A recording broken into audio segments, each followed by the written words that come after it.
కార్యాలు చూస్తావు. ఎప్పుడు కూడా దేవుని వైపు నుంచి దేవుని నిమిత్తం గొప్ప వాటిని ఎదురు చూడు. చిన్న చిన్నవి కాదు, దేవుని నిమిత్తం దైవ చిత్త ప్రకారం దేవుని కొరకు గొప్ప వాటిని ఎదురు చూడు. శ్రేష్టంగా చూడు, ఉన్నతంగా చూడు. నా దేవుడు నెరవేరుస్తాడు వాటిని. చిన్న చిన్నవి కాదు, భూ సంబంధమైన చేస్తాడు. నీ బిడ్డల విషయంలో చేస్తాడు, నీ విషయంలో చేస్తాడు, నీ కుటుంబ సభ్యుల విషయంలో చేస్తాడు. అండ్ దేవుని నిమిత్తం నువ్వు కలిగి ఉన్న ఆశల ఆలోచనలు కూడా, విశ్వాసాన్ని బట్టి నువ్వు ఏర్పరచుకున్న తలంపులన్నీ కూడా నెరవేర్చి చూపిస్తాడు నా దేవుడు. అందుకే చెప్తున్నా, మళ్ళీ చెప్తున్నా, ఎప్పుడు తప్పుడు తలంపులు, తప్పుడు ఆలోచనలు, తప్పుడు విశ్వాసాలు, సైతాను గాడికి ఘనత తెచ్చేవో ఎప్పుడు మీరు ఆలోచించొద్దు. నెగిటివ్ విషయాలను ఎన్నడూ కూడా మీరు ఆమోదించొద్దు. మీరు దేవుని యందలి విశ్వాసాన్ని బట్టి, శ్రేష్టమైనవి దేవుని నిమిత్తం దేవుని బట్టి మీరు కలిగి ఉండండి. నా తండ్రి తప్పకుండా హెల్ప్ చేస్తాడు. ఆయన కార్యాలు చూడనివ్వాలి, నిన్ననే మాటలు విననివ్వాలి. నువ్వు మౌనం. దేవునికి మహిమ. ఫలితంగా ఏం జరిగింది? అది జరిగింది. 2, 3 హిజ్కియా జీవితంలో మరణం సమీపమైంది, ఇల్లు చక్కబెట్టుకోమని యెషయా వచ్చి చెప్పినప్పుడు హిజ్కియా, ప్రభువా యెహోవా, నీ సన్నిధిని సత్యమును అనుసరించి యథార్థముగా నేను ఎలాగూ నడుచుకుంటున్నా నీ వెరుగవా అని ఒక్క మాట మాట్లాడి ఏడుస్తున్నాడు. కన్నీళ్ళు. అక్కడ కూడా తన కన్నీళ్లు దేవుణ్ణి చూడనిచ్చాడు. అక్కడ కూడా చూచి అని ఉంటుంది. నీవు కన్నీళ్లు విడుచుట నేను చూచి తిని. ముందు ఏడ్చాడట, తర్వాత మాట్లాడాడట. నీవు ఏడ్చావు, నేను చూశాను, మాట్లాడావు, విన్నాను, నీ ప్రార్థన నేను అంగీకరించి ఉన్నాను. రెండో మాట అది. నీవు కన్నీళ్లు విడుచుట నేను, మొదటి మాట. నీ ప్రార్థన నేను అంగీకరించి ఉన్నాను, అది రెండవ మాట. నేను నిన్ను బాగు చేసేది ఇది మూడవ మాట.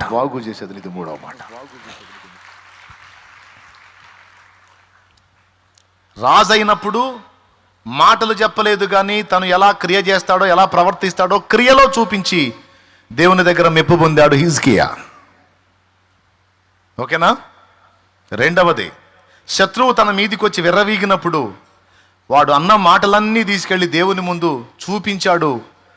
ఫలితంగా జయం పొందాడు హిజ్కియా. మూడవది, మరణము తనకు సమీపమైనప్పుడు కూడా కన్నీరు విడిచి ఆ కన్నీళ్లు దేవునికి చూపించి.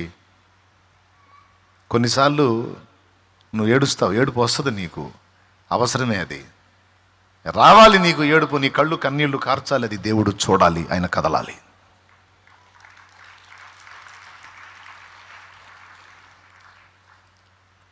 దేనికైనా త్వరగా స్పందించని దేవుడు మన కన్నీళ్లకు తీవ్రంగా స్పందిస్తాడు. ఎందుకంటే మన ఏడుపు ఆయన ఓర్చుకోలేడు. దేవుడు కూడా బలహీనతలు ఉన్నాయి, దేవుడు కూడా వీక్నెస్లు ఉన్నాయి. దేవుడు వీక్నెస్ పాపం చేయడు. దేవుడు వీక్నెస్ న్యాయమే చేస్తాడు, కానీ అన్యాయం చేయడు. అది ఆయన బలహీనత. ఒకసారి ట్రై చేయదేవా, ఏ చేత కాదా అన్యాయం చేయటం? నా వల్ల కాదురా. మోసం చేయటం దేవుడికి వల్ల కాదు, చేయమన్నా చేత కాదంటాడు, నా వల్ల కాదురా అంట. వీటన్నిటికంటే ప్రథమంగా కన్నీళ్లు చూసి పట్టనట్టు దాటిపోవటం ఆయన వల్లగానే కాదు, ఆయన వల్ల కాదు.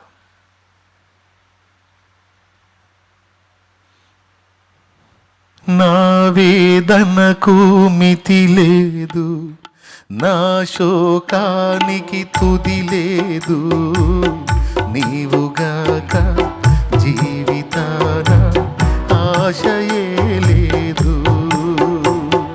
నా వేదనకు మితి లేదు, నా శోకానికి తుది లేదు, నీవుగాక జీవితాన ఆశయే లేదు, నీవుగాక జీవితాన ఆశయే లేదు. నా కోసం నువ్వు వస్తావని, నా అర్థధ్వని వింటావని, నా కోసం నువ్వు వస్తావని, నా అర్థధ్వని వింటావని ఎదురు చూస్తున్నాను, ఎదుర కాస్తున్నాను, ఎదురు చూ వస్తున్నాను, దాటిపోబోకయ్యా, దాటిపోబోకయ్యా. యేసయ్యా నా దేవా, యేసయ్యా నా ప్రభువా, దాటిపోబోకయ్యా.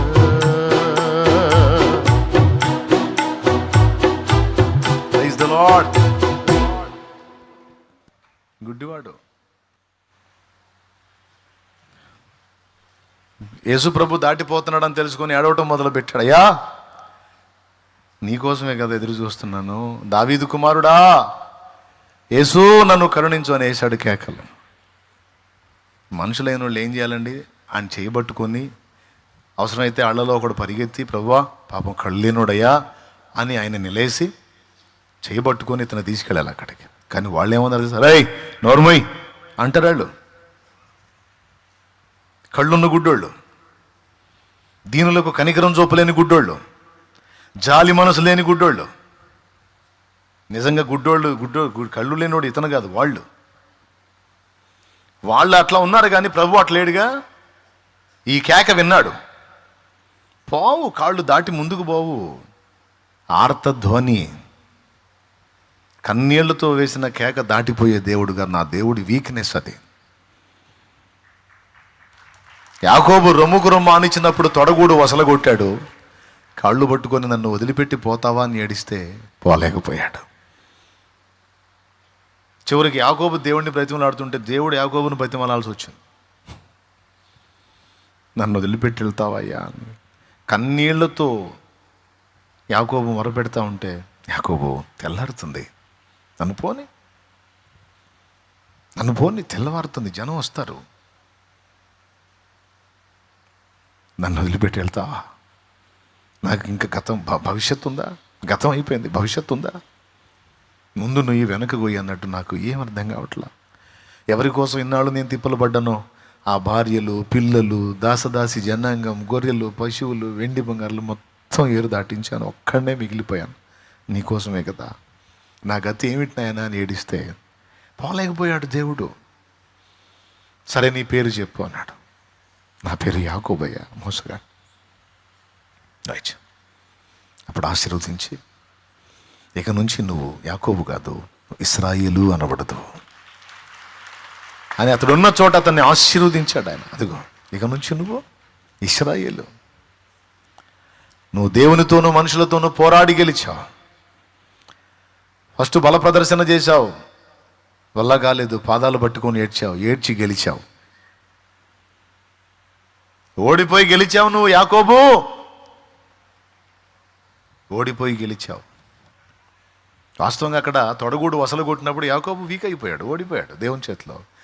ఎప్పుడైతే మనం దేవుని చేతిలో ఓడిపోతాం అప్పుడే నిజమైన గెలుపు మనకు వచ్చింది.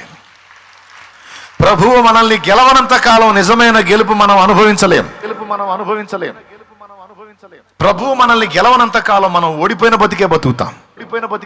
ప్రభు మనల్ని గెలవాలి, గెలుచుకోవాలి. ఆయన చేతిలో మనం ఓడిపోవాలి, దేవుని చేతిలో మనం ఓడిపోవాలి. అప్పుడు మనకి నిజమైన గెలుపు వచ్చింది. నేను చెప్పిన ఈ మాట చాలా వాల్యుబుల్. ఇంట్రెస్ట్ ఉంటే రాసుకో.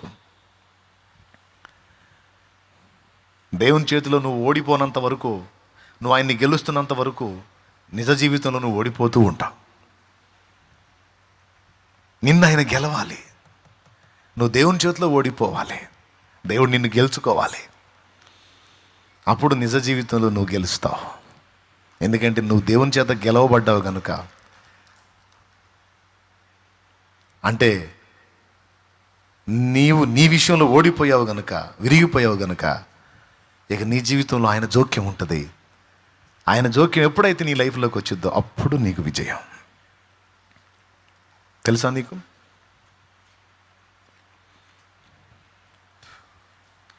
విరిగిన దానిని కోరదు లోకం, విరుగని చోని దృష్టిలో శూన్యం.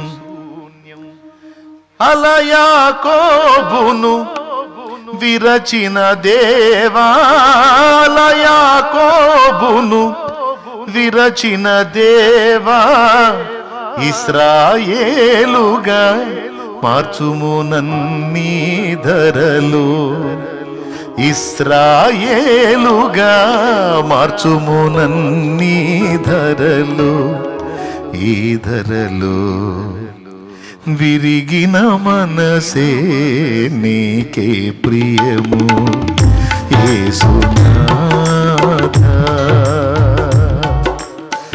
ఉన్నతమైన స్థలములయందే నివసించువాడా,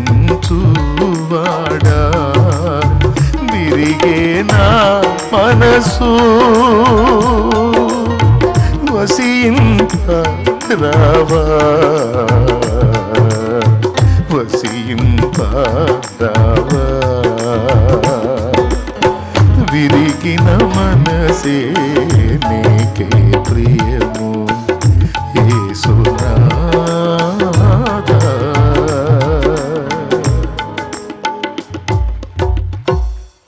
ప్రైజ్ ది లార్డ్. గోధుమ గింజ భూమిలో పడి చావకుండా నెలది ఒంటిగానే ఉండదు, చచ్చిన నెలది బహుగా ఫలించును. నా ప్రభు చేతిలో మనం ఓడిపోగలిగితే, ప్రభు మనల్ని గెలుచుకోగలిగితే, గెలవగలిగితే, ఆయన చేతిలో మనం విరిగిపోగలిగితే, అప్పుడు ఆయన హస్తం మన మీదకి వచ్చింది. నిజమైన ఆశీర్వాదం మన జీవితంలో పనిచేయటం మొదలైతే. ఇది యాకోబు జీవితంలో కనపడింది. దాటిపోయాడా?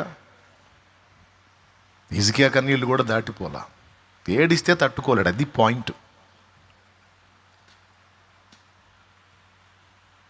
ఎవరు ఏడిస్తే? మనం. నువ్వు అనుకుంటావు నేను ఏడిస్తే ఎవరు పట్టించుకుంటారు, నా కన్నీళ్ళు చూసి కూడా ఎవరికి జాలేదని. ఎవరికి లేకపోవటం ఏందా? ఆయన ఉన్నాడు, చూచుచున్న దేవుడు. నీ కన్నీళ్ళు ఎక్కడ వైపు తగులుతున్నాయి తెలుసా? దీన మనసు కలిగి నా దేవా నా దేవా నువ్వు ఏడుస్తున్న కన్నీళ్ళు ఎక్కడ పోయి తగులుతున్నది? ఆయన పాదాలకు తగులుతున్నాయి పోయి. ఆ కన్నీళ్ళను బుడ్డిలో దాచిపెడుతున్నాడు. బుడ్డిలో. నేను చెప్పలా, ఇవన్నీ బైబిలే చెప్పింది. నా సంచారములను నీవు లెక్కించి ఉన్నావు, నా కన్నీళ్లను నీ బుడ్డిలో దాచి ఉన్నావు, అవి నీ కవిలలో కనబడును కదా. 56:8 కీర్తనలు.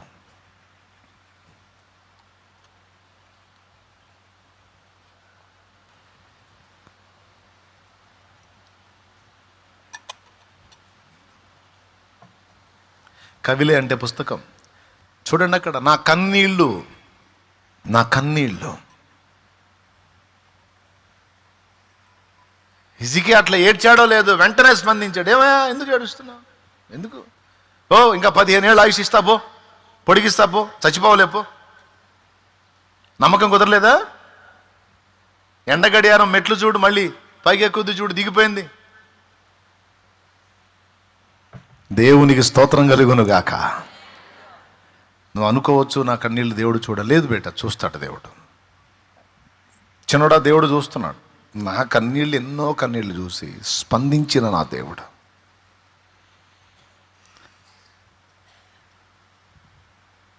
నీ కన్నీటికి కూడా స్పందిస్తాడు. ధైర్యం తెచ్చుకో. చూడనివ్వు దేవుణ్ణి, నీ ఏడుపు చూడనివ్వు. దేవుణ్ణి కదలనివ్వు, కదిలిందా గోపిపట్టు. 2 విషయాలు చెప్పాను. ఒకటి, నీకు జరుగుతున్న అన్యాయం, నువ్వు అనుభవిస్తున్న తృణీకారం లేయా చూపించినట్టు దేవునికి చూపించు. దేవుణ్ణి చూడనివ్వు, దేవుడు కదులుతాడు. నీ అవమానాన్ని దేవుణ్ణి చూడనివ్వు. అలాగే నీ మీదికి వచ్చిన వారు పలుకుతున్న గర్వపు మాటలు కూడా దేవుణ్ణి చూడనివ్వు. అలాగే నువ్వు ఎదుర్కొంటున్న శోధనలను బట్టి నువ్వు కారుస్తున్న కన్నీళ్లు దేవుణ్ణి చూడనివ్వు. ఖచ్చితంగా దేవుడు చూడాలి. ఇవన్నీ దేవుడే చూడాలి. నరుడికి చూస్తే కలగద కనికరం, దేవుడే చూడాలి. దేవుడు చూసి నీ కొరకు బలమైన బాహువు చాపాలి. 3, 4వది, చూడనివ్వండి నీ త్యాగాన్ని. నీ త్యాగాన్ని చూడనివ్వండి. దేవుడు చూడగోరుతాడు నీ త్యాగాన్ని.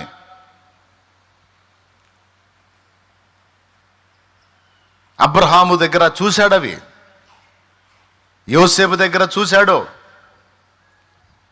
భక్తుల దగ్గర చూశాడు, ఆ త్యాగాన్ని చూశాడు. అందుకే వారికి తోడై ఉన్నాడు. లేక లేక పుట్టినవాడు హాగరుకు ఇష్మాయేలు. ఆ ఇష్మాయేలును తీసుకెళ్ళి ఎడారిలో వదిలిపెట్టమన్నాడు. దేవుడు చెప్పాడని వదిలిపెట్టాడు. నీ తండ్రి ఇల్లు విడిచి స్వజనులను విడిచి నేను నీకు చూపించే దేశానికి బయలుదేరమన్నాడు. చాలా ఇబ్బంది అది. పరిచయస్తులను వదిలిపెట్టి, సొంత వాళ్ళని వదిలిపెట్టి ఎక్కడో ఎరగని దేశానికి వెళ్ళి బతకడం అంటే చాలా ఇబ్బంది. అయినా సరే ఆ త్యాగానికి పూనుకున్నాడు. ఎక్కడికి వెళ్ళాలి, ఎందుకు వెళ్ళాలి, ప్రశ్నలేం వేయాలి, లే బయలుదేరన్నాడు. బయలుదేరాడు. తర్వాత ఇష్మాయేల్ ఎడారిలో వదిలిపెట్టేశాడు. ఇస్సాకును తెచ్చి మొరియా దేశమందున పర్వతం మీద దహన బలిగా అర్పించన్నాడు. ఇష్టపడ్డాడు. అబ్రహాముకి ఎన్ని చెప్పాడు, అన్ని త్యాగాలు చేయడానికి అబ్రహాం పూనుకున్నాడు. ఫలితంగా ఏం జరిగిందో మీకు తెలుసు. తన త్యాగం ఎంతో చూపించిన అబ్రహాముని దేవుడు అన్ని విషయములలో ఆశీర్వదించెను అని రాసుంది. దేవునికి మహిమ కలుగును గాక. హల్లెలూయా. సింపులే, పెద్ద మర్మాలుగా నేనేం మీకు చెప్పట్లా, ఈజీ. నీ త్యాగాన్ని చూడాలి దేవుడు.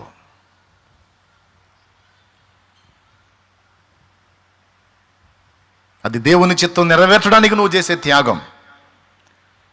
కొంతమంది దైవజనులు తమ ఇల్లు కూడా, నివసించే ఇల్లు కూడా అమ్ముకొని దేవుని మందిరానికి పెట్టేశారు, పరిచర్యకు పెట్టేశారు. నీ బిడ్డల గతే నీ తమ్ముడా అంటే, అన్నా ఆయన చూస్తున్నాడుగా, ఆయన చూస్తున్నాడుగా, ఆయన అన్యాయస్తుడు కాదుగా, నా పిల్లల సంగతి ఆయనే చూసుకుంటాడులే అన్న. దేవుని ప్రజలు కూర్చోడానికి ఇబ్బందిగా ఉందన్నా, వాళ్ళేమో ఇవ్వలేరు, బేదోళ్ళు, అందుకని నాకున్నదాన్ని నమ్మేసి పెట్టేశా. ఆయనే చూసుకుంటాడన్నా, ఆయనే ఇస్తాడు. ఇప్పుడు ఒంగోలు పట్టణంలో అదే జరిగింది. కొన్ని లక్షల రూపాయల నివాసాన్ని అమ్మేశాడు ఓ తమ్ముడు.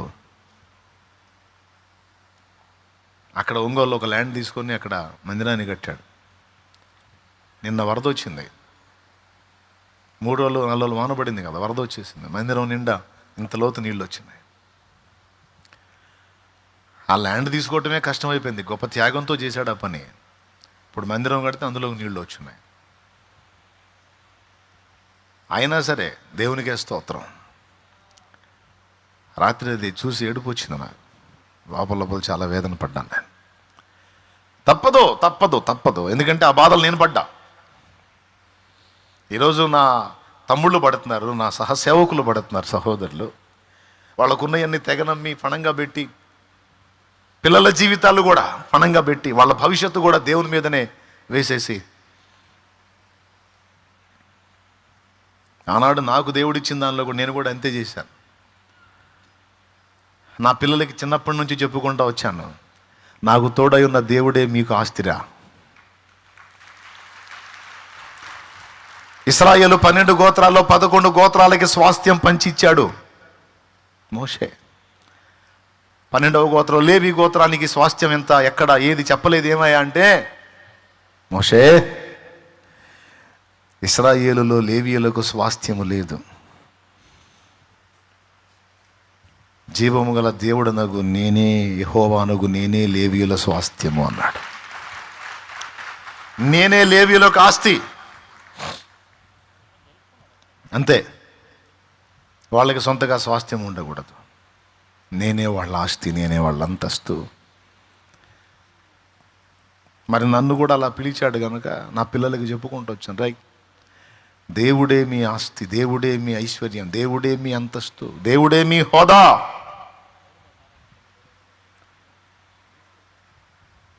నేను కొద్ది గొప్ప చేశాను, నాకంటే ఎక్కువ భక్తి చేయాలి మీరు ఒకవేళ నా దేవుని ఎదుట యథార్థంగా మీరు నడిస్తే, నాకు అన్ని విషయాల్లో సహాయకుడై ఉండి నన్ను నడిపించిన నా దేవుడు మీకు తోడై ఉంటాడు.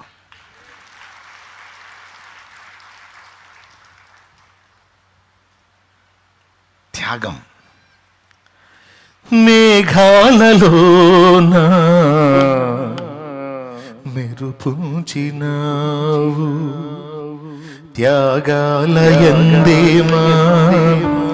అనురాగాలుంచినావు. కొంతమంది కుటుంబ సభ్యులు తిడతారు, నీకేం వచ్చిందిరా, పిల్లలకు కూడా ద్రోహం చేస్తున్నావు, పిల్లలకు కూడా అన్యాయం చేస్తున్నావు, వాళ్ళకి ఏం రూపాయి లేకుండా చేస్తున్నావు, నీకు ఆ పిచ్చెక్కిందిరా, నీకు అమ్మాయి నీకు పిచ్చెక్కిందే, నీకు అంతా దేవుడు, అన్ని దేవుడు దేవుడు దేవుడు అని రేపు నీ పిల్లలు ముష్టెత్తుకోవాల్సి వచ్చిందే, ఏం చేస్తున్నావు నువ్వు? పర్వాలేదమ్మా, పర్వాలేదు నాన్న, నా పిల్లలకు నా దేవుడు ఉన్నాడు, ఆయన అన్యాయస్తుడు కాడు. నా పిల్లలకు నా దేవుడు ఉన్నాడు, ఆయన అన్యాయస్తుడు కాడు. ఆయన అన్యాయస్తుడు కాడు. నా త్యాగాన్ని చూడని గుడ్డివాడా నా దేవుడు? నా త్యాగాన్ని చూస్తున్నాడు నా దేవుడు, నాకు న్యాయం తీరుస్తాడు. ఇంకా చెప్పాలంటే నాకు కలిగింది నేను నా దేవుని కొరకు కేటాయించాను, నా బిడ్డలకి వాళ్ళు పట్టజాలనంత నా దేవుడు ఇస్తాడు. ఇయ్యకపోయినా పర్వాలా, ఇస్తాడు నా దేవుడు, తక్కువ చేయడు.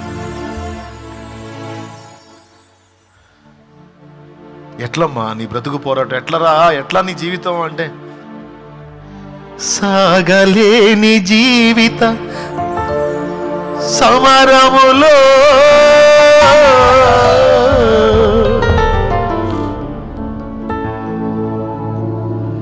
మేఘాలలోన మెరుపుంచినావు, మేఘాలలోన మెరుపుంచినావు, త్యాగాలయందేమా అనురాగాలుంచినావు, త్యాగాలయందేమా అనురాగాలుంచినావు, సాగలేని జీవిత సమరములో, సాగలేని జీవిత సమరములో వేగమే దూతనంపి బావుగా నిలిపావు. చాలునయ్య నీ కృప నా జీవితానికి,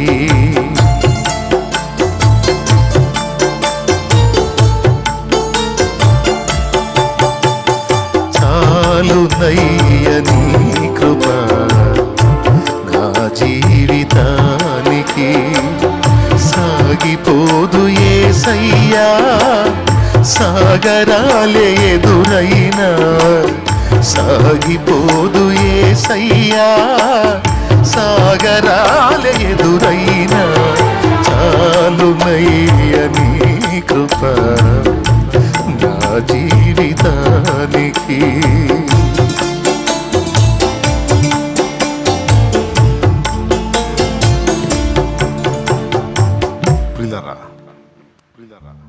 మన త్యాగాన్ని కూడా చూడగోరుతాడు ఆయన.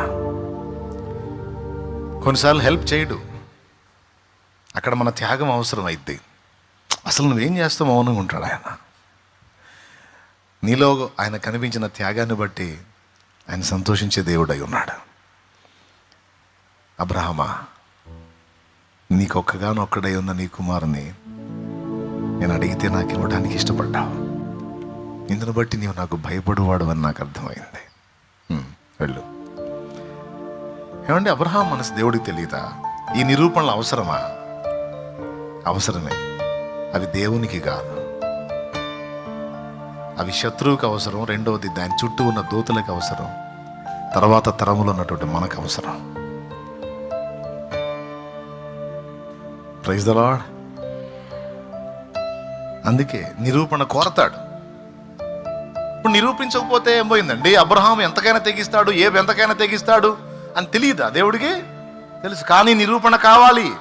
ముఖ్యంగా ఎవరి సంగతి మనకి కావాలి, అది మనకు చూపాలి. అబ్రహామా వెళ్ళు, సముద్రపు తీరమునున్న ఇసుక రేణువులను నీవు లెక్కింపగలిగినలా నీ సంతానమును నీవు లెక్క పెట్టవచ్చు. అది నా వల్ల కదా, నీవు లెక్క పెట్టలేనంత మందిని నీకు ఇస్తా. ఈరోజు తమ్ముడా, చెల్లి, నా ప్రభు నామము నిమిత్తం నువ్వు పడుతున్నటువంటి కష్టాలు, నువ్వు చేస్తున్న త్యాగం, దైవజనుడా, దైవజనురాలా, నువ్వు అనుభవిస్తున్న వ్యధ, బాధ నా దేవుడు చూడడనుకోవద్దు.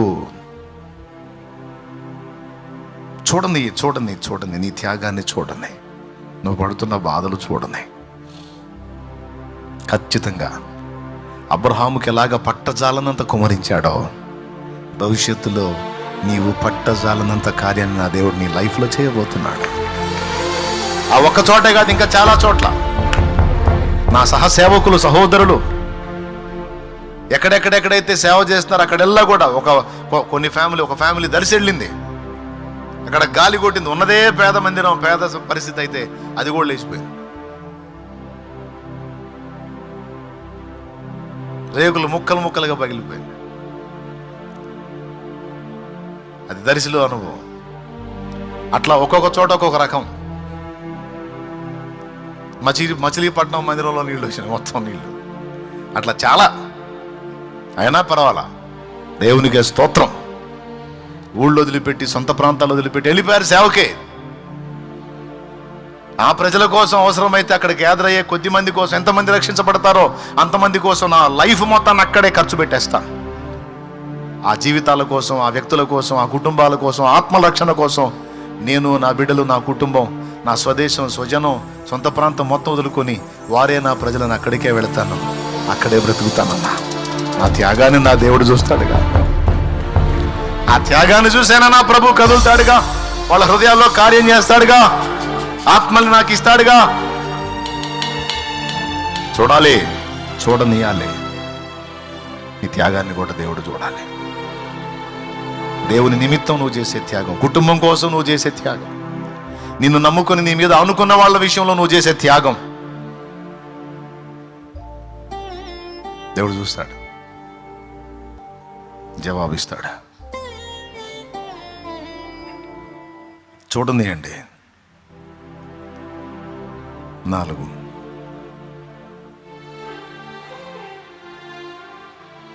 5వది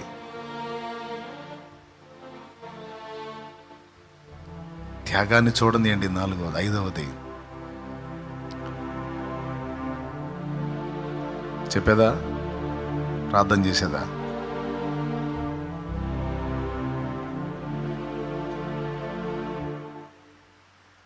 చాలా ఉన్నాయి మరి మనం ఆయనకు చూపాల్సినవి. మన నమ్మకత్వాన్ని ఆయన చూడగోరుతాడు. మన నమ్మకత్వాన్ని దేవుడు వెతుకుతాడండి. ఎన్ని పరిస్థితులు వచ్చినా, ఎన్ని ప్రతికూలతలు వచ్చినా భక్తులు దేవుని పాదాలే పట్టుకున్నారు కానీ దేవుణ్ణి విడిచి వెళ్ళలేదు. వారు దేవునికి నమ్మకంగా ఉన్నారు. ఈ నమ్మకత్వం అనేది ఒక అంశం, త్యాగం అనేది ఒక అంశం. నేను చెప్పిన అన్ని ఒక్కొక్కటి ఒక్కొక్క అంశం. కన్నీళ్ళు ఒక అంశం. నువ్వు ధ్యానిస్తే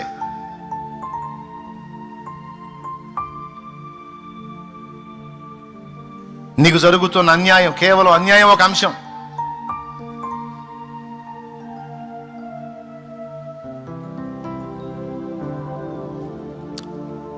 మన నమ్మకత్వాన్ని దేవుడు ఖచ్చితంగా పరిగణలో తీసుకుంటాడు. ఏ ఏ విషయాల్లో నమ్మకత్వం కలిగి ఉండాలో ఇక నీకు చెప్పేది ఏముంది, చాలాసార్లు నా ఉపదేశంలో చెప్పాను నేను. నీకు అప్పగించిన పని, దేవుడు అప్పగించిన పనిలో నమ్మకంగా ఉండాలి. యోసేపు తన మీద దేవుడు ఆ శ్రమల కాడి ఉంచినప్పుడు పాపం నానా బాధలు పడ్డాడు. బానిసగా పోతీఫెరో ఇంటికి వెళ్ళాడు, అక్కడ నమ్మకంగా ఉన్నాడట. జైలుకి వెళ్ళాడు, అక్కడ నమ్మకంగా ఉన్నాడట. చివరికి ఫరో ఆస్థానానికి వెళ్ళాడు, అక్కడ కూడా నమ్మకంగా ఉన్నాడట. తండ్రి దగ్గర ఉన్నప్పుడు ఇక్కడ తండ్రికి నమ్మకంగా ఉన్నాడు. ఎక్కడైనా సరే యోసేపు లైఫ్ మొత్తంలో మీరు ప్రధానంగా చూడొచ్చు, నమ్మకమే ప్రధానంగా బ్రతికాడు ఆయన. నమ్మకంగా అన్నల వ్యవహారం అంతా తండ్రికి చెప్పేవాడు. పోతీఫెరో దగ్గర తనకు అప్పచెప్పిన పని నమ్మకంగా చేసేవాడు. ఆఖరికి తన ఇంటిని అప్పచెప్పిపోతే భార్య దురుసుగా ప్రవర్తిస్తే కూడా, భార్య పొరపాటుగా ప్రవర్తిస్తే కూడా కట్టుకున్న భర్తకు భార్య నమ్మకం తప్పింది, కానీ బానిసవాడుగా ఉన్నటువంటి యోసేపు మాత్రం తన యజమానుడికి నమ్మకం పోగొట్టుకోలేదు. నమ్మకంగా ఉన్నాడు. పోతీఫెరో భార్య భర్తకి నమ్మకస్తురాలుగా ఉండకపోయింది, కానీ దాసుడుగా ఉన్నవాడు మాత్రం నమ్మకస్తుడిగా ఉండి, అమ్మ ఇంత పాతకం నేను కట్టుకోకూడదు, నా దేవుడు చూస్తున్నాడు, నా దేవుడు చూస్తున్నాడు, నా దేవుని కనుల ఎదుట ఇంత గొప్ప పాతకం నేను కట్టుకోను.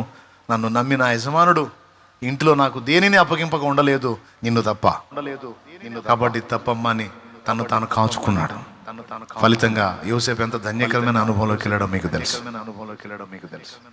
దేవునికి స్తోత్రం కలుగును కాక. తన దేవుని విషయంలో దానియేలు నమ్మకంగా ఉన్నాడు. షద్రకు మేషకు అబేద్నెగోలు నమ్మకంగా ఉన్నారు. మా దేవుడు మమ్మల్ని కాపాడగల సముద్రుడు అగ్నిగుండం నుంచి కాపాడకపోయినా పర్వాలేదు, కానీ నువ్వు చెప్పిన దానికి మాత్రం మేము చెయ్యం, మేము మొక్కం అన్నారు. ఆ నమ్మకత్వం వాళ్ళకి ఎంత పని చేసిందంటే వాళ్ళ ప్రాణాల మీదకి తెచ్చింది.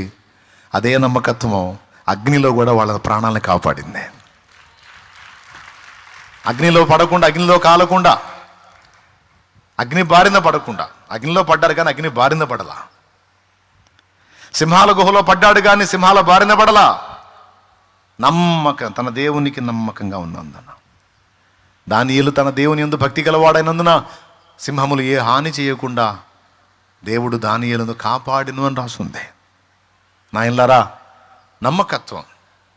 నీకు ఒక పని అప్పచెప్పినప్పుడు, సేవకుడు నీకు ఒక బాధ్యత అప్పచెప్తే ఆ బాధ్యత నమ్మకంగా చేయాలి. కొంతమంది ఉంటారు, నాయకుడి ముందు ఒక రకంగా ఉంటారు, నాయకుడి వెనక ఒక రకంగా ఉంటారు. నాయకుడు చూడకపోతే ఆయన చూడడా? నువ్వు నమ్మకంగా ఉండాల్సింది ఎవరి దగ్గర? దేవుని దగ్గర. పోతీఫెర ఉన్నప్పుడు అంతే ఉన్నాడు, పోతీఫెర లేనప్పుడు కూడా యోసేపు నమ్మకంగా ఇచ్చిన పని చేశాడు. అందుకే తర్వాత ఆశీర్వాదకరమై పోతీఫెర ఇంట మిగిలిన వాళ్ళందరూ బానిసలుగానే ఉన్నారు. కానీ నమ్మకస్తుడిగా పేరుగాంచినటువంటి యోసేపు పాపం పోతీఫెరో చేత ద్వేషించబడ్డాడు, చెరసాల పాలయ్యాడు. మిగిలిన వాళ్ళు అంతే ఉన్నారు, అపనమ్మకస్తులు అంతే ఉన్నారు, నమ్మకస్తుడేమో బాధలు పడ్డాడు. కానీ చివరికి అపనమ్మకస్తులు ఒకవేళ యోసేపు అంత క్రమంగా లేనటువంటి స్థితిలో ఉన్న మిగిలిన బానిసలు పోతీఫెర ఇంటో అంతే ఉన్నారు. కానీ యోసేపు నమ్మకస్తుడైనందున సింహాసనం ఎక్కాడు. ఈరోజు నీ తోటి వాళ్ళు ఒకవేళ అపనమ్మకస్తులై ఉంటే ఉండని, వాళ్ళతో పాటు నువ్వు అలా ఉండొద్దు. నువ్వు నిజాయితీగా ఉండు, నమ్మకంగా ఉండు. నా దేవుడు నిన్ను హెచ్చిస్తాడు. అవకాశవాదులాగా ఉండొద్దు. యూజ్ అండ్ త్రో అన్నట్టు ఉండకూడదు. వాడుకుందాం, వదిలేద్దాం, చూద్దాం, తర్వాత హ్యాండ్ ఇద్దాం అన్నట్టు ఉండకూడదు.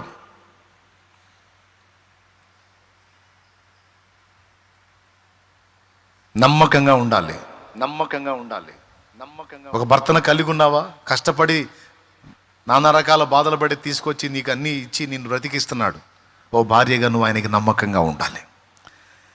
అంతేగాని శరీర పైత్యానికి లోనై భర్తకు మోసం చేసి నానా కష్టాలు పడి నిన్ను బతికిస్తున్న భర్తకు నువ్వు హ్యాండ్ ఇచ్చి మరొకడికి నువ్వు తలుపు తీయరాదు, మరొకడికి అందుబాటులోకి నువ్వు వెళ్ళరాదు.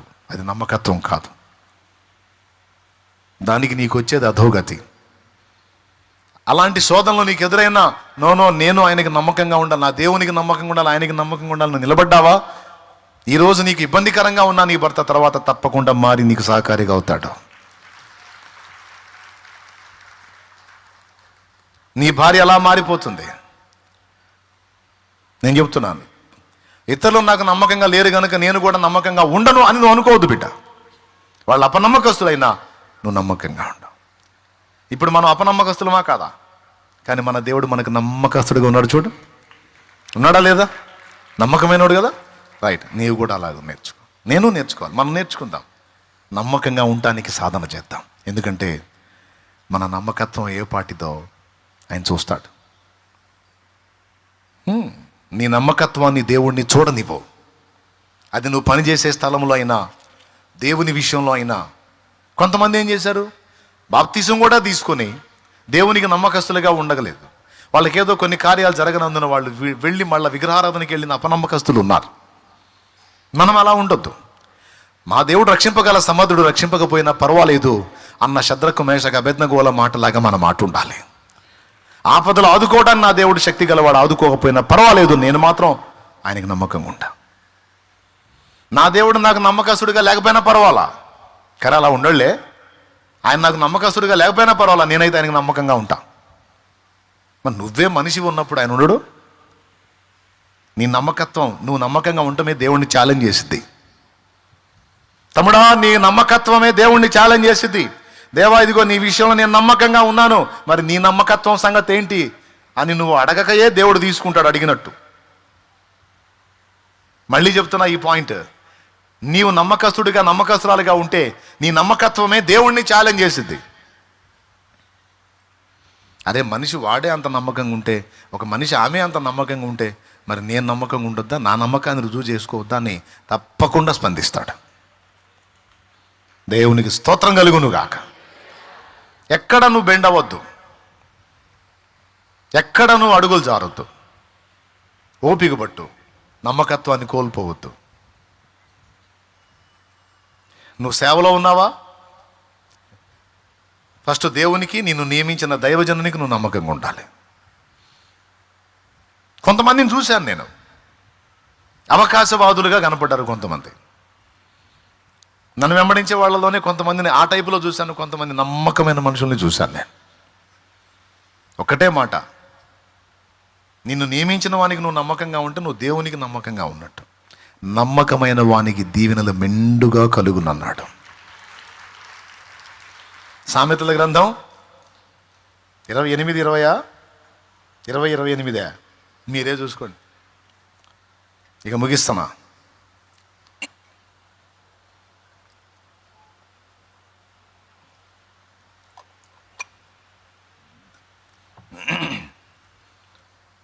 నీ నమ్మకత్వం నా దేవుడు చూడాలి. 28:20 అది చాలు.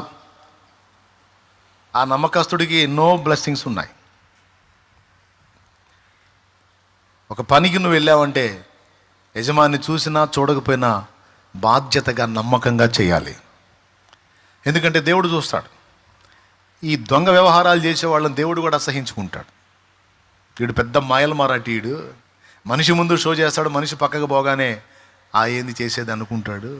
అబ్బాయి వీడు నమ్మకస్తుడు కాదని దేవుడు కూడా పక్కకు పెట్టేస్తాడు. ఉన్నా లేకపోయినా అప్పచెప్పిన దాన్ని నమ్మకంగా చేశారు. వీడు నిజాయితీ గలవాడు, నమ్మకస్తుడా, వీడు నాకు కూడా పనికొస్తాడని వెతుక్కొని తన పనికి నియమించుకుంటాడు దేవుడు. నీకు ఆశ్రయం ఇచ్చి, నిన్ను ఆదరించి, నీకు హెల్ప్ఫుల్గా ఉన్నటువంటి వ్యక్తులకు నీవు నమ్మకంగా ఉండాలి. నీకు చేయూతను అందించి, కొంతమంది సేవకులు నీ మీ చేతుల్లోంచి ఇదిగో నువ్వు ఈ పనికి వెళ్ళు, పనికి వస్తావు, దేవుని సేవకు నువ్వు పనికి వస్తావు నాయనా, నువ్వు సేవకుడివి అని నిన్ను చేతుల్లోంచి ప్రతిష్ఠించి, దైవజనుడుగా నిన్ను సమాజానికి, సంఘానికి చూపించి, నీకెంతో హెల్ప్ఫుల్గా ఉన్నటువంటి దైవజనుడికి నువ్వు నమ్మకంగా లేకపోతే దేవుడు నిన్ను ఎట్లా యాక్సెప్ట్ చేస్తాడు? ఆయన నమ్మకస్తుడా? ఒకవేళ ఆయన నమ్మకస్తుడు కాకపోయినా సరే నీ నమ్మకత్వం రుజువు కావాలి. నీకు చేయాల్సిన విషయాల్లో నమ్మకంగా చేశాడుగా, మరి నువ్వు కూడా నమ్మకంగా ఉండాలిగా. ఎదుటి వాళ్ళ నమ్మకత్వాలను ఎంచేటప్పుడు ముందు నీ నమ్మకత్వం రంగేందో కూడా ఒకసారి చూసుకో. ఎదుటి వాళ్ళ నమ్మకత్వాలను ప్రశ్నించేటప్పుడు ముందు నీ నమ్మకత్వం ఏ పాటితో కూడా పరిశీలించుకో. ఖచ్చితంగా ఇది పరిగణలో తీసుకుంటాడు దేవుడు. సేవకుల విషయంలో, విశ్వాసుల విషయంలో, పరిచారకుల విషయంలో, పనివారి విషయంలో, భార్యాభర్తల విషయంలో, తల్లి పిల్లల విషయంలో.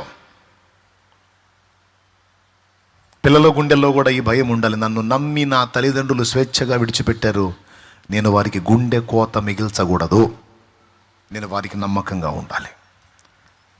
నువ్వు కూతురువైనా కొడుకువైనా సరే నీ గుండెల్లో ఒక భయం ఉండాలి. నిన్ను నమ్మారు తల్లిదండ్రి, వాళ్లకు గుండె కోత మిగిల్చేటట్టు నువ్వు ఉండకూడదు. తెలిసి తెలియక ఏదైనా పొరపాట్లు ఉంటే దిద్దుకొని సరి చేసుకొని నీవు లైన్లో ఉండాలి.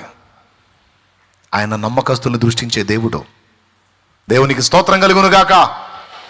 చెప్పండి గట్టిగా. కొంతమంది భర్త బీదవాడని ధనికుణ్ణి అపేక్షిస్తారు, సంపన్నుడిని అపేక్షిస్తారు. నువ్వు సంపన్నుడు అనుకున్నాడు ఒకరోజు దరిద్రుడు కావచ్చు. ఈరోజు బీదవాడుగా ఉన్న నీ భర్త రేపు ఉన్నతమైన స్థితికి ఎదగొచ్చు. చేస్తాడు నా దేవుడు. ఈరోజు అందగాడు అనుకున్నాడు కురూపిగా మారొచ్చు, ఈరోజు వికారంగా ఉన్నాడు అన్నోడు రేపు నీకు చక్కని విధంగా మార్పు చెందొచ్చు. కాబట్టి దేవుడు నీకు ఇచ్చింది శ్రేష్టమైందే, దాని వైపే నువ్వు చూడాలి, కానీ రెండో దాని వైపు నువ్వు చూడకూడదు. ప్రభువుకు మహిమ కలుగును గాక. ఎంతమందికి అర్థమవుతుంది? నేనేమి లోతైన విషయాలు ఏం మాట్లాడట్లా, చాలా సామాన్యమైన విషయాలే మీకు అందిస్తున్నాను. ఇటు ఆధ్యాత్మికతకు అటు దైనందిన జీవితానికి రెంటికి ఉపయోగపడతాయి. దేవునికి మహిమ కలుగును గాక. దేవునికి ఇచ్చే విషయంలో, దేవుని కోసం ఖర్చు చేసే విషయంలో, దేవుని కోసం త్యాగం చేసే విషయంలో, దేవుణ్ణి ప్రేమించే విషయంలో, దైవ సేవ చేసే విషయంలో, మనకున్న టాలెంట్స్ దేవుని కోసం వినియోగించే విషయంలో, దేవుడు చెప్పిన ఆత్మల భారం కలిగి ఉండే విషయంలో మన వంతు మనం నమ్మకంగా ఉంటే నా తండ్రి తప్పకుండా ఆయన వంతు ఆయన చేస్తాడు. ఇంకా రెండు ఉన్నాయి, అవి బైబిల్ మూసి చెప్తా. మొత్తం ఎన్నైనా ఇప్పుడు నేను చెప్పినాయి 5 అయినాయి. వరుసగా చెప్తారా? మొదటిది, నీకు జరుగుతున్న అన్యాయమును దేవుణ్ణి చూడనివ్వు. ఇతరులు నిన్ను నిందిస్తున్నటువంటి నిందలు, దూషిస్తున్న దూషణలు, నీ మీద పలుకుతున్న పలుకులు, రాస్తున్న మాటలన్నీ చూడని దేవుణ్ణే. మూడవది, నానావిధ శ్రమల చేత నీవు నలుగుతూ కార్చుచున్న కన్నీళ్లను చూడని దేవుణ్ణే. ఆ కన్నీళ్లను మనుషులు చూపాల్సిన అవసరంలా. మనుషులు నీ కన్నీళ్లు చూసి జాలిపడరు. మొదటిసారి జాలిపడిన, రెండోసారి ఇసుకిచ్చుకుంటారు. నీ కన్నీళ్లు చూసి కరిగిపోయే గుండె ఒక్కటే ఉంది, అది నా దేవుని హృదయం. 3, 4వది త్యాగం. మన త్యాగం చూడని, దేవుని మాట కోసం మన సమర్పణ, మన ప్రతిష్ట చూడని దేవుణ్ణి చూపించు. ఆయన వెతుకుతున్నాడు. ఏరా నువ్వు ఎక్కడున్నావు, తేడాగా ఉన్నావు, నువ్వు సరి చేసుకో అంటాడు. 5వది నమ్మకత్వం. ఓకేనా? సూపర్. 2 ఉన్నాయి, సూపర్ విషయాలు. ఇంకా చాలా ఉన్నాయిలే, కానీ ఈ పూటకి ఇంకో 2. ఇప్పుడు 5 చెప్పా. ఈ 5 గుర్తుంటాయో ఉండవు, దేవునికే స్తోత్రం. ఏం చేద్దాం, అంతా అయిందయా. ఇంకా 2. 6వది విషయం ఏంటంటే కృతజ్ఞతా బుద్ధి. దాన్ని చూస్తాడు, కృతజ్ఞతా బుద్ధి చూస్తాడు ఆయన. దేవుని ద్వారా పొందిన మేలుకైనా, మనుషుల ద్వారా పొందిన మేలుకైనా మనం ఎంతవరకు కృతజ్ఞత కలిగి ఉన్నాం. మన నమ్మకత్వంతో పాటు మన కృతజ్ఞత ఏ పాటితో కూడా చూస్తాడు ఆయన. గుర్తుపెట్టుకో, ఎప్పుడైనా సరే నీకు ఏ విధంగానైనా హెల్ప్ చేసిన వారిని ఎన్నడూ కూడా నువ్వు మర్చిపోవద్దు. ఒకవేళ వాళ్ళు నిన్ను శత్రువుగా భావిస్తే దేవునికి స్తోత్రం, కానీ నీ హృదయంలో నీ ఎడల మేలు చేసిన వారికి నువ్వు ద్వేషాన్ని మాత్రం కలిగి ఉండొద్దు. వారికి అన్యాయం మాత్రం చెయ్యొద్దు. నీ ద్వారా పొందదగిన సాయం వారికి తప్పనిసరిగా చెయ్యి. అరే, గొల్లియాతును చంపి సౌలు రాజ్యాన్ని నిలబెట్టి అప్పుడే దెబ్బకి అవుట్. 40 రోజుల సమస్య అది. ఒక్క దెబ్బలో కొట్టేశాడు దావీదు. ఎంత మేలు చేశాడు. మేరబునిస్తానన్నాడు, ఇంకొకటికి ఇచ్చాడు. మీకాల్ని ఇచ్చాడు, మళ్ళీ దావీదు దగ్గర నుంచి లాగేసుకొని ఇంకొకటికి ఇచ్చాడు. ఏ కాలు అంటే 2వ కూతురు. ఎంత అన్యాయం అండి పాపం. ఈ దుర్మార్గాలన్నీ ఆ సౌలు చేస్తుంటే ఆ పైన ఆయన చూడ్డం. ఇంత చేసి మళ్ళీ దావీదు మీద పగబట్టి అందరు దావీదును పొగుడుతున్నారని ఈటి తీసుకొని వెంటబడ్డాడు చంపేయటానికి. తరిమాడు పాపం దావీదుని. 2 సార్లు దావీదుకు ఛాన్స్ ఇచ్చాడు దేవుడు, అదే సౌల్ని చంపడానికి. చంపలా. అభిషేక్ అన్నాడు ఒకసారి, వేసేద్దామా, దొరికాడు.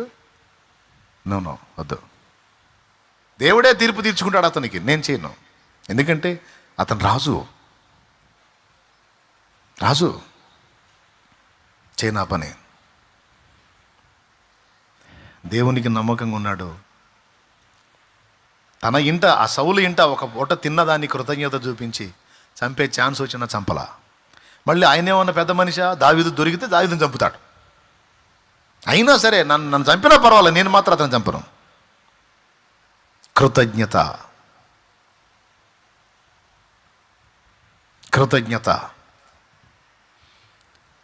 యోనాతాను యుద్ధంలో చనిపోతే, సౌలు యోనాతాన్లు తండ్రి కొడుకులు యుద్ధంలో చనిపోతే యోనాతాను సంతానం ఎవరన్నా ఉన్నారా అని వెతికి తెప్పించుకొని రాజు కూర్చునే ప్రదేశంలో అతన్ని కూర్చోబెట్టి, మెఫీబోషెతును కూర్చోబెట్టుకొని ఆతిథ్యం చేశాడు. బ్రతుకాలం పోషిస్తానని మాటిచ్చాడు.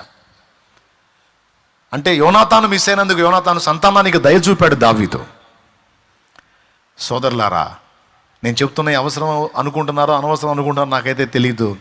ఇవన్నీ దేవుడు మెచ్చే సుగుణాలు. వీటిని మనం సాధన చేస్తామా, వీటి విషయంలో మనం కేర్ఫుల్గా ఉంటిమా, నిశ్చయంగా దావీదుకు తోడై ఉన్న దేవుడు, అబ్రహాముకు తోడై ఉన్న దేవుడు మీకును నాకును కూడా తోడై ఉండి మనకు ఎదురు లేకుండా చేస్తాడు. ఆమేన్ ఆమేన్. ఏం బుద్ధినానా? కృతజ్ఞత.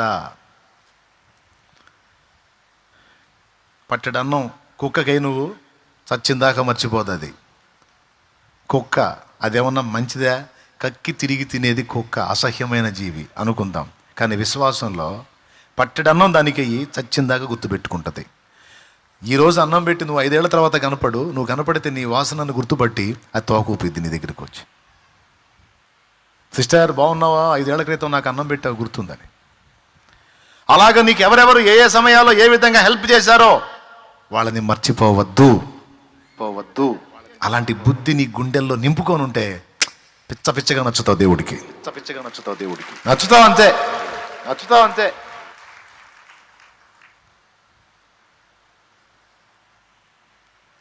కృతజ్ఞత చూపటం అంటే చాలా ఇష్టం ఆయనకి. అందుకే మనకు స్తుతి యాగం చేసేటప్పుడు కృతజ్ఞతాస్తుతులు చెల్లించమన్నాడు. ముంగమూరి దేవదాసయ్య గారు పాడాడు, కారణం చెప్పి స్తుతించు అంటాడు. కొడుకులపై తండ్రి జాలి పడు విధమున భక్తి పరుల, కొడుకులపై తండ్రి జాలి పడు విధమున భక్తి పరుల, ఎడల జాలి పడును దేవుడు తన భక్తి పరుల, ఎడల జాలి పడును దేవుడు. ఆ కారణము చే దేవ సంస్తుతి చెయ్యవి మనసా, శ్రీమంతుడగు యెహోవ సంస్తుతి చెయ్యవి మనసా. ఏమండి? జీవమా యెహోవా నీకు చేసిన మేళ్లను మరువాకు, నీదు పాత కంబులన్నిటినీ మన్నించి జబ్బు లేవియున్ లేకుండా చేయును. ఆ కారణం ఎన్ని చేశాడే మనసా. కృతజ్ఞత చూపకపోతే ఎట్లా? స్తుతించకపోతే ఎట్లా? ఆయన మయంపరచకపోతే ఎట్లా? సామాన్యమా? నీ తల వెంట్రుకల కంటే విస్తారమై ఉన్న నీ దోషాలు మాటల్లో, క్రియల్లో, చూపుల్లో, తలంపుల్లో, నడకలో, పడకలో, సమస్తంలో నువ్వు చేసిన పాతకాలన్నీ క్షమించి జబ్బుల బారిన నువ్వు పడకుండా ఎప్పటికప్పుడు తన రక్తంతో నిన్ను గడిగి శుద్ధి చేసి స్వస్థపరుస్తున్నాడు కదే మనసా. నువ్వు కృతజ్ఞతతో ఆయన స్తుతించకపోతే ఎట్లా? అంటే ఏం చెబితే మనసుకు కృతజ్ఞత వచ్చి స్తుతించిద్దో ఆ కృతజ్ఞత పుట్టడానికి తన మనసుకి ఇంత మ్యాటర్ చెప్పాడు. యౌవనంబు పక్షిరాజు యౌవనంబు వలెనే క్రొత్త, యౌవనంబు పక్షిరాజు యౌవనంబు వలెనే క్రొత్త, యౌవనంబై వెలయునట్లుగా మేలిచ్చి నీదు భావమున్ సంతుష్టి పరచునుగా. ఆ కారణము చే దేవ సంస్తుతి చెయ్యవి మనసా, శ్రీమంతుడగు యెహోవ సంస్తుతి చెయ్యవి మనసా. దేవునికి మహిమ. ఈ పాట మొత్తం కూడా అదే. అంటే మనసు అడిగింది ప్రశ్న, ఎందుకు స్తుతించాలి అని. కృతజ్ఞత ఉందా నీకు? దేన్ని బట్టి కృతజ్ఞత? దేన్ని బట్ట? పడమటికి తూర్పెంత ఎడమో పాపమునకు ఎడముకలుగా చేసి ఉన్నాడు, మన పాపములను ఎడముగానే. ఆ కారణాన్ని బట్టే మనసా, ఆ కారణము చే దేవ సంస్తు. అవునా? అట్లయితే స్తుతిస్తా. నిజమే కదా, నిజమే కదా. అవును, ఆయన నాన్న కదా. తండ్రి కొడుకుల మీద జాలిపడ్డట్టు ఎన్నిసార్లు నా మీద జాలిపడ్డాడో. నిజమే. దేవా నీకు స్తోత్రం, తండ్రి నీకు స్తోత్రం, ప్రియుడా నీకు స్తోత్రం, నీకు స్తోత్రం. పాయింటేగా కృతజ్ఞత. దేవునికి కృతజ్ఞత, మనుషులకు కూడా కృతజ్ఞత. నిన్ను నియమించిన వారికి కృతజ్ఞత చూపే మనస్సు నీకుండాలి నాన్న. అది నీ హృదయంలో వర్ధిల్లినంత కాలం నీ వర్ధిల్లుని ఎవ్వడు కూడా ఆపలేడు. నీ వర్ధిల్లింపు ఉంటుంది కదా, నీ వర్ధిల్లుట అనేది దాన్ని ఎవ్వడు ఆపలేడు. వర్ధిల్లుతావు అంతే. అర్థమయ్యే కొడుతున్నారా? అయిపోయిందని కొడుతున్నారా? అర్థమైందా? దేవునికి మహిమ. ఆఖరిది, లాస్ట్ మాట. నీ విశ్వాసాన్ని దేవుణ్ణి చూడనివ్వు, దేవుణ్ణి చూడనివ్వు, దేవుణ్ణి చూడనివ్వు. ఎందుకంటే ఆయన మన జీవితంలో ఏ కార్యం జరిగించాలన్నా ఈ ఆరింటితో పాటు మరి ముఖ్యంగా కీలకంగా దీన్ని చూస్తాడు.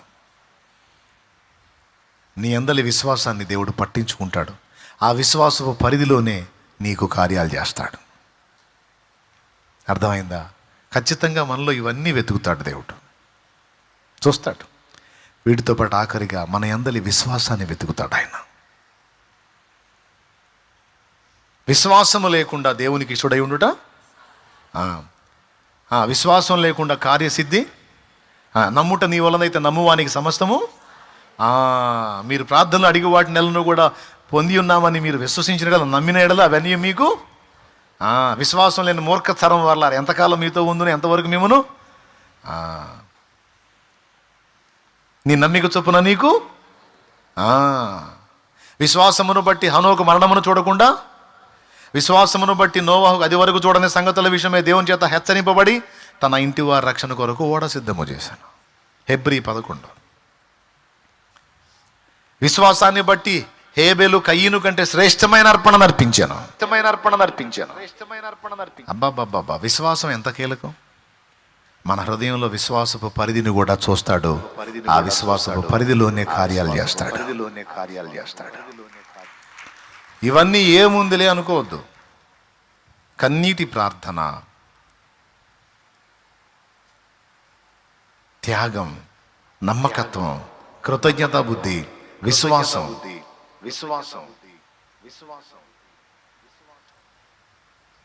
ఈ 5 ముఖ్యం. చూస్తాడు దేవుడు. వీటితో పాటు ముందు చెప్పినవి మన పరిస్థితుల వల్ల మనకు కలిగేవి, అవి కూడా దేవుడిని చూడనియండి. మొత్తం 7 సంగతులు ఈరోజు నేను మీకు క్లియర్గా అందించాను. నా మట్టుకు నేను వీటిలో సాధన చేసుకుంటూ ఉంటాను. ఎందుకంటే తండ్రికి నచ్చేవి అవి. కొన్నిసార్లు అభ్యంతరం ఎదురైనప్పుడు ఆయన పాదాలు పట్టుకొని క్షమాపణ అడుక్కుంటున్నాను, సరిదిద్దుకొని మళ్ళా తీర్మానం చేసుకొని, దేవా నన్ను బలపరచు నాయన, నీ కోసం నిలబడతానయ్యా, నాకు సహాయం చేయని అడుక్కుంటున్నా. నన్ను వెంబడించే బిడ్డలుగా అనేక పర్యాయాలు ఈ విషయాలు మీకు అందించినప్పటికీ మరొక్కసారి హెచ్చరించుట యుక్తమని వీటిని మళ్ళా మీకు గుర్తు చేశాను. మీలో అనేకులు వీటిని ఎరుగున్నప్పటికీ కూడా మళ్ళా నేను వాటిని సూచించకపోతే మీ తలంపులు అవి మర్చిపోతారు. అందుకే మళ్ళా వాటిని జ్ఞాపకం చేసుకొని మీకు తెలియజేశాను. చెప్పండి, మన దేవుడు ఏ దేవుడు? ఎల్ రోయి. ఓకే, చూస్తాడా? చివరిలో మన విశ్వాసాన్ని కూడా ఆయన చూస్తాడు. గుర్తుపెట్టుకో, విశ్వాస సంబంధమైన క్రియ నువ్వు ప్రదర్శించినప్పుడు దేవుడు దాన్ని చూసి నీ పక్షంగా కదులుతాడు. నీ విశ్వాస్యతను అండ్ విశ్వాసాన్ని, విశ్వాస్యత అంటే నమ్మకత్వం, ముందే చెప్పాను. విశ్వాసం, దాన్ని చూస్తాడు ఆయన. విశ్వాసాన్ని బట్టే కదిలాడు అబ్రహాం. ఫలితంగా వాగ్దత్త దేశమైన కనానుకు చేరి దాన్ని స్వతంత్రించుకున్నాడు. విశ్వాసాన్ని బట్టే. భక్తులందరూ విశ్వాసాన్ని బట్టే. ఈరోజు నేను మీరు ఇప్పటివరకు పొందినవన్నీ విశ్వాసాన్ని బట్టే. కాబట్టి మన విశ్వాస పరిధి కూడా దేవుడు చూడాలి, చూడనియండి. దేవుని కార్యాలు జరుగుతాయి. ఇంక దీని గురించి నేను విపులంగా వివరించాల్సిన అవసరం లేదు.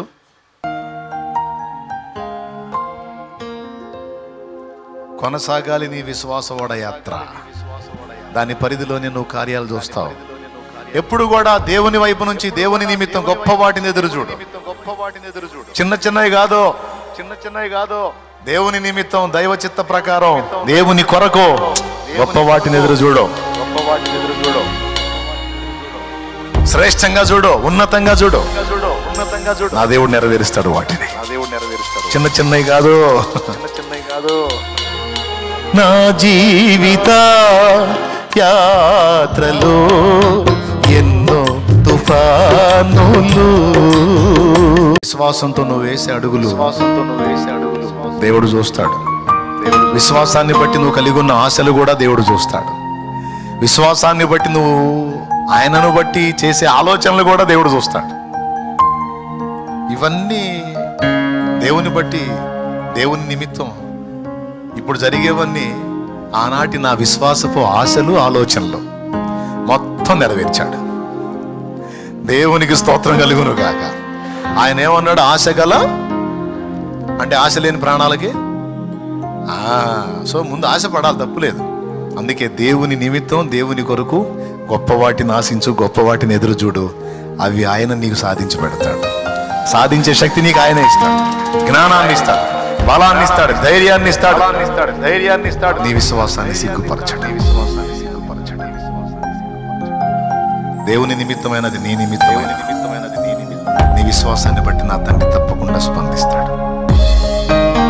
కూతుర్ని బాగు చేసే విషయంలో విశ్వాసం ఉంచింది. నేను పరలోక సంబంధమైనవి కానీ భూ సంబంధమైన చేయను పో అన్నాడా? పిల్లల రొట్టె ముక్కలు తీసి కుక్క పిల్లలకు వేటయుక్తం కాదన్నాడు. అయ్యా, మరి కుక్క పిల్లలు ఎలా బతకాలి? ఆ పిల్లల రొట్టె ముక్కలు తినే కదా బతకాలి. ఆ బల్ల కింద నుండి పడే.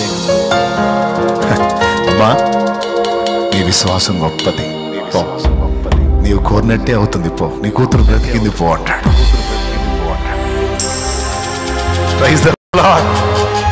భూ సంబంధమైనవైనా చేస్తాడు, నీ బిడ్డల విషయంలో చేస్తాడు, నీ విషయంలో చేస్తాడు, నీ కుటుంబ సభ్యుల విషయంలో చేస్తాడు. అండ్ దేవుని నిమిత్తం నువ్వు కలిగి ఉన్న ఆశల, ఆలోచనలు కూడా విశ్వాసాన్ని బట్టి నువ్వు ఏర్పరచుకున్న తలంపులన్నీ కూడా నెరవేర్చి చూపిస్తాడు నా దేవుడు. అందుకే చెప్తున్నా, మళ్ళీ చెప్తున్నా, ఎప్పుడు తప్పుడు తలంపులు, తప్పుడు ఆలోచనలు, తప్పుడు విశ్వాసాలు, సైతాను గాడికి ఘనత తెచ్చేవో ఎప్పుడు మీరు ఆలోచించొద్దు. నెగిటివ్ విషయాలను ఎన్నడూ కూడా మీరు ఆమోదించొద్దు. మీరు దేవుని యందలి విశ్వాసాన్ని బట్టి, శ్రేష్టమైనవి దేవుని నిమిత్తం, దేవుని బట్టి మీరు కలిగి ఉండండి. నా తండ్రి తప్పకుండా హెల్ప్ చేస్తాడు ఆయన.